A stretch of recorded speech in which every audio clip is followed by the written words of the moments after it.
হামজা চৌধুরী জন্ম 1 অক্টোবর 1997, একজন বাংলাদেশি বংশোদ্ভূত ইংলিশ পেশাদার ফুটবল খেলোয়াড়। বর্তমানে তিনি ইংলিশ প্রিমিয়ার লিগের লেস্টার সিটি ক্লাবের সদস্য এবং বাংলাদেশের জাতীয় ফুটবল দলের খেলোয়াড় হিসেবে অংশগ্রহণ করবেন। হামজা মূলত মধ্যমাঠের খেলোয়াড় হলেও মাঝে মাঝে কেন্দ্রীয় মাঠে খেলেন। তিনি ইংল্যান্ডের লেস্টার শায়ারে জন্মগ্রহণ করেন এবং তার পরিবার বাংলাদেশি ও গ্যানুয়েড বংশোদ্ভূত। হামজা তার শৈশব থেকে বাংলাদেশে সফর করেন এবং সিলেটি ভাষায় কথা বলতে পারেন। তিনি সুন্নি মুসলিম এবং খেলাধুলার মধ্যে ধর্মীয় অনুশাসন মেনে চলেন। ফুটবলের অঙ্গনে তার যাত্রা শুরু হয় লেস্টার সিটি একাডেমিতে 2011 সালে। 2016 সালে তিনি বাটন আলবিয়নে দাঁড়ে খেলে অভিজ্ঞতা অর্জন করেন।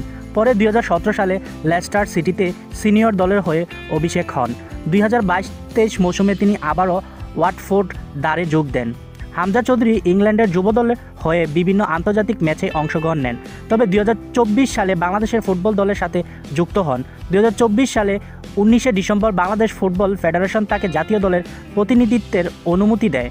তিনি খেলাধুলায় তার ধার্মিক মূল্যবোধের কারণে বিভিন্ন সময়ে আলোচনায় এসেছেন, যেমন 2011 সালে ফিলিস্তিনের প্রতি সমর্থন জানানো।